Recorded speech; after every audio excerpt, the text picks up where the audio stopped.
Hi guys, എൻഗേജ്മെൻറ്റിന് rental dress എടുക്കണോ അതോ പുതിയ ഡ്രസ്സ് തയ്പ്പിക്കണോ അല്ലെങ്കിൽ തയ്ച്ച ഡ്രസ്സ് വാങ്ങിക്കണോ എന്ന് കൺഫ്യൂഷൻ ഇരിക്കുന്ന ആൾക്കാരാണ് നിങ്ങൾക്ക് ഈ വീഡിയോ ഉപകാരപ്പെടും.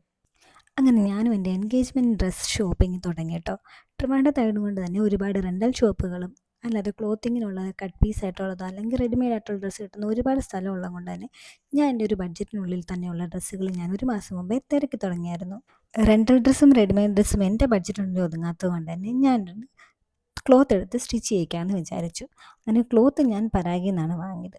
ക്ലോത്ത് വാങ്ങിച്ചു കഴിഞ്ഞിട്ടുള്ള എൻ്റെ സംശയം എങ്ങനെ സ്റ്റിച്ച് ചെയ്യുമെന്നുള്ളതായിരുന്നു. പിന്നെ എക്സാമും കാര്യങ്ങളൊക്കെ ആയതുകൊണ്ട് തന്നെ എനിക്ക് ക്ലോത്തിന് ഡിസൈൻ നോക്കാനോ അല്ലെങ്കിൽ സ്റ്റിച്ചിങ്ങിനുള്ള ഡിസൈൻ നോക്കാനോ ഒന്നും സമയം കിട്ടില്ല. അതുകൊണ്ട് തന്നെ ട്രിവാൻഡ്രത്ത് എനിക്ക് ഏറ്റവും ഫേവറേറ്റ് ആയിട്ടുള്ള സ്റ്റിച്ചിങ് സെൻറ്ററിൽ തന്നെ ഞാൻ കൊടുത്തത്. അവിടെ നിന്ന് അവരെനിക്ക് ഞാൻ ഉദ്ദേശിക്കുന്നതിൽ നല്ല രീതിയിൽ തന്നെ ഡിസൈനിങ് ചെയ്ത് സ്റ്റിച്ച് ചെയ്ത് എൻ്റെ ഈ സമയപരിധിക്കുള്ളിൽ അവരെല്ലാം എനിക്ക് ചെയ്തു തന്നു. അപ്പോൾ നമുക്ക് എൻ്റെ ഡ്രസ്സ് കണ്ടാലോ. ये रास्ते